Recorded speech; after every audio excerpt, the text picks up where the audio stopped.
Fleet foxes are a bunch of wood fuckers that live in the woods.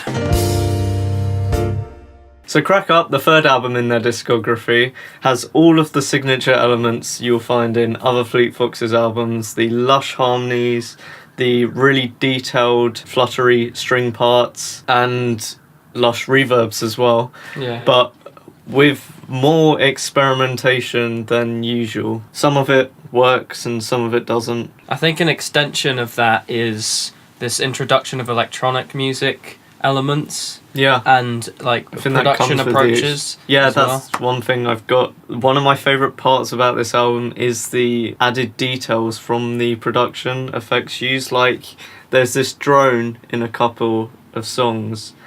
It's in Merkestapa. They took a noise sample, then they put it into this electronic plugin called Super Collider, which they then took pictures out of, and then they put that through one of those speakers that you find from organs. I think he called it a Kelvin speaker. So just like added details like that really make this album nice. Even some of the reverb in Fleet Foxes albums always just sounds so lush and beautiful and organic. Yeah, but like there's one part here where in 3rd of May where he says second son, the note he says just holds really nicely in the reverb for like 1 or 2 seconds. You've got other stuff like pitch shifting up into the key of the new song, like at the start of Kept Woman. Good use of making it more coherent and flow better than it would if it was just a change to a different key. The flow of this album kind of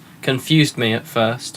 With added listens, it's grown on me, but undoubtedly this is Fleet Foxes' most skewed and kind of schizophrenically flowing album yet. I think that all these new production choices have contributed to that.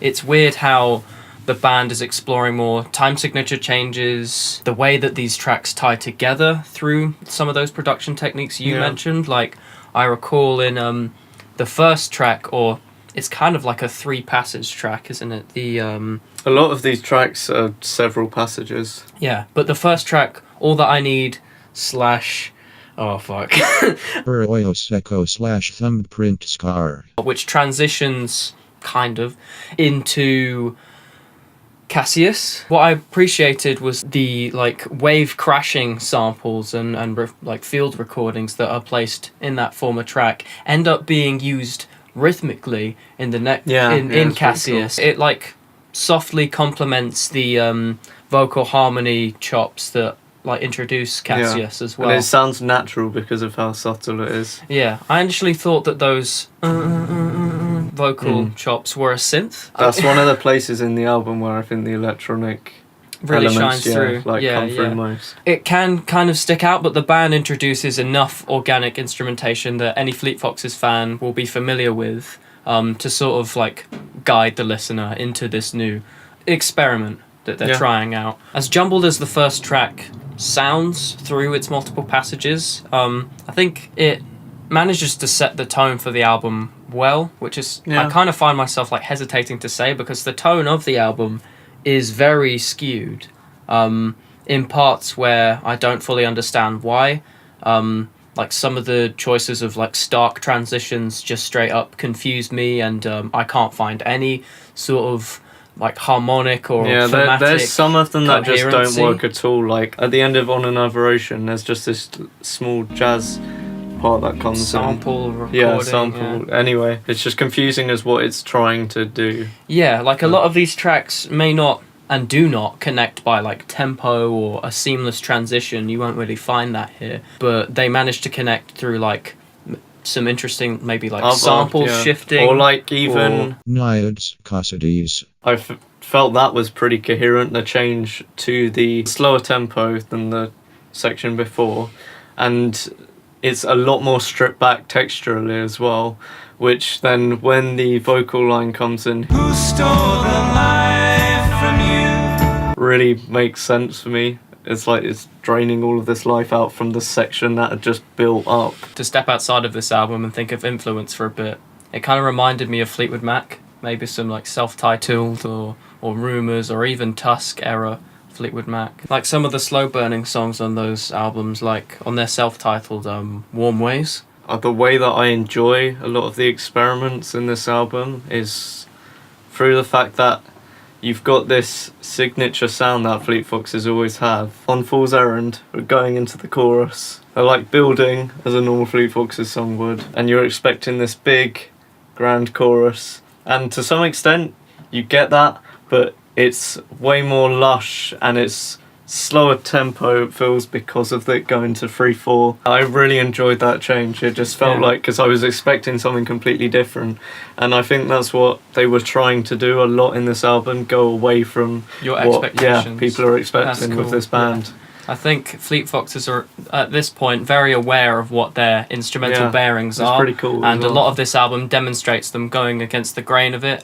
Again, not always with fruitful experimentation, but in a way that definitely separates this album apart in their discography as like being more distinct. I think I really appreciate that song, Fool's Errand. It didn't hit me in the ways I was expecting to at first, like you said. And I think the result I actually got was a bit more intriguing from what I was expecting. It's sort of this walkway between like the best of Fleet Foxes at their most climactic and powerful moments and when they're being softer. It lets the lyrics shine through more and the like emotional potency there. But the chorus through still too. feels to me sort of grand. Yeah, because, as well. It definitely doesn't get away from that. This is one thing with the reverb in this album. The reverb on Robin Pecknell's vocals in the chorus of Fool's Errand makes him sound fucking enormous.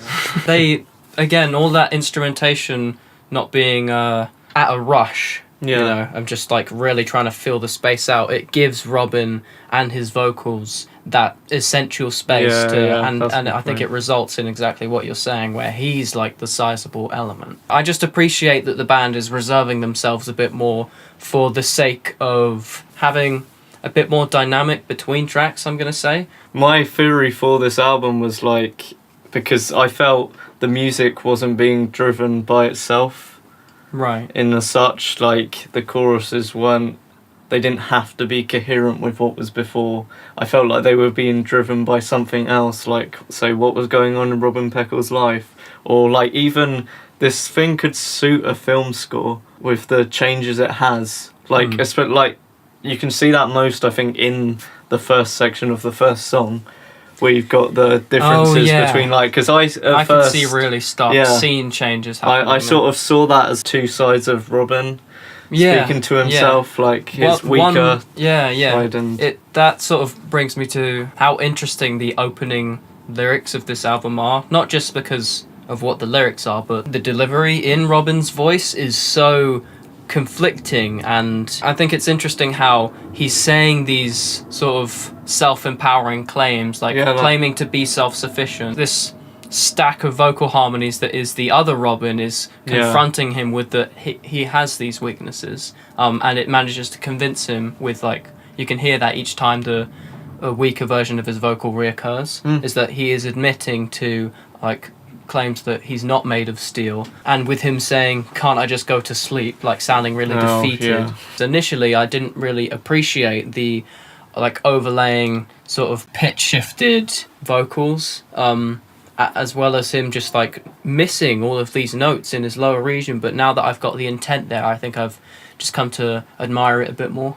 Probably one of the most confusingly ill-flowing moments is when, towards the back end of this track, you've got Robin like sounding like he's in a rush with his microphone, running somewhere, maybe upstairs, and opening a door to somewhere. But that just suddenly changes back into the same verse we've heard before. Granted, there are additions there. There's this like sort of fluttering. I really like that fluttering. Yeah, I just wish that texture had come earlier and that we could ditch this section, because the fact that it just changes back after going through like establishing another musical passage that's in like a different key and different mood. I would have just preferred that they trim the fat on that a bit more so that the sense of flow could remain somewhat intact. From that, like, you can tell a lot of the sense of flow in this album will come from how you interpret it, and like the context, how you interpret the context of it. Like I was saying, it's like an argument within his head. Yeah. So that to me makes it coherent. It justifies these massive contrast of changes. In most cases, but again, there are a few choice moments that have us both reserved. I think Cassius kind of has this problem as well with how halfway through the song, roughly, it changes key in kind of a unflattering way. I don't think it's the worst key change I've ever heard, but it's nowhere near the smoothest either. Cassidy's doesn't flow into this moment well with that key change, but where that key change goes with the sort of like low fluttering like pianos, and I'm guessing it's some kind of reed instrument, maybe an oboe or something that's playing out the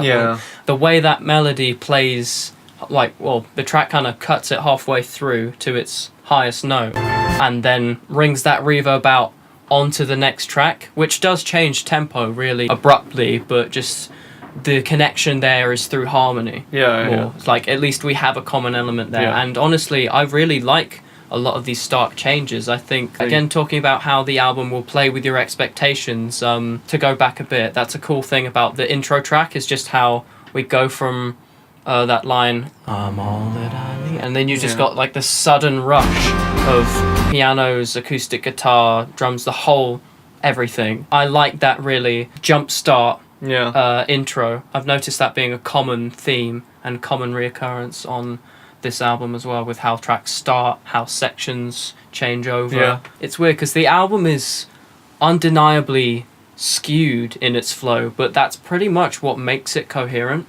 at the same time. Yeah, the experimental nature of this album with those weird changes sort of tests your own, I want to say, rules and regulations of like how you view music. Okay, go on. So like when I first heard this, because I was like expecting the Fleet Foxes of old, I was just like, it just doesn't flow at all. When you actually look into stuff properly, I guess it teaches you that. Look into it before you fucking judge and be an idiot. I'm gonna incentivize to fellow Fleet Foxes fans out there potentially watching this, that if you're someone that appreciates like a well-flowing album, this one doesn't do it in a conventional sense. So try not to trust your gut reaction, I guess, because it will lead you to some like dissonant thoughts and feelings on the record overall. But the flow is here, it's just not in the way you'd expect. I just got kind of worried with the idea that this would be another album where they refine their fundamentals and don't bring like a lot of new flavours to the table. But I think I've definitely got that. It was initially a bit of a sour taste, but I've come to understand and kind of embed myself in the experiments that they're toying with. As a result, I really enjoyed this. This is the most I think it's ever been that I've thought that listening to the previous albums in their discography has meant so much to how you interpret this album. It's kind of meta commentary. Yeah, man, I fucking love this album because of how it changes up everything that Fleet Foxes has done before. But it kind of manages to reference back as well. It does, even in lyric-wise. Yeah. Like 3rd of May is direct reference to when they released Helplessness Blues. That song was in reference to a lot of different things within Fleet Foxes. You know the refrains in 3rd of May? Am I too slow? He says stuff like that. Yeah. They're meant to be the doubts that came into their minds about the band. Yeah. And then you have the second half, which I guess is it falling apart more, and there's that end part, you know, where there's all of the Japanese instrumentation. It's way more freeform. Yeah. That is passage. based off the end of their tour of Helplessness Blues ended in Japan. Oh, really? Yeah.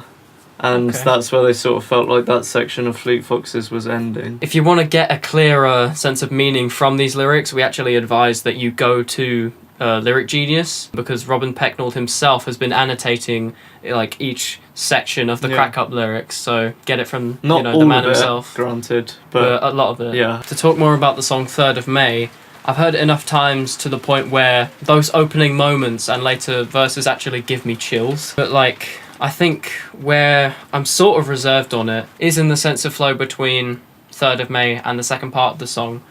Just the transition there is kind of bipolar in a way. One verse in particular sort of has me reserved though, and that's where immediately after Robin, in his sort of, when he's reaching vocally into his deeper register, says, "For the second time," and then it goes into the way that section, it sustains a sense of tension, definitely, but I just don't hear enough rising in that tension. I think it just sort of peaks out at like one level for its entire duration, and then goes into the verse after. That could be more a contribution to the album's sort of skewed sense of flow again, but just I would have preferred that it build up to the emotional and like really the sonic climax of the track itself. I've come to notice as well that how this track relays back to the first song on the album, especially between those sections where pretty much everything besides Robin and maybe some feedback guitars take center focus in certain verses, and just the way that sort of like 0 to 100 change in instrumentation and even mood goes. It just kind of calls back to those earlier moments where Robin is like second guessing himself. Yeah. Okay, so my favourite texture in this album is this sort of feedback kind of sound at the start of I Can See Memphis. It's sort of like if you played the piano, the lower notes, and you had like a mic at the low end, which is catching all of the like resonances as it's dying, and hype that up. I don't know whether it's that or I might have like heard that as like really high strings, but something sounds sour and stomach churning in the way that Radiohead's How to Disappear Completely does. You have this sweet major acoustic guitar set against like a really dissonant sour string sort of it could be whether it's strings or what you said, Yeah. I don't know, but that felt like a direct point of influence. I feel about giving this album a... I feel give it like this.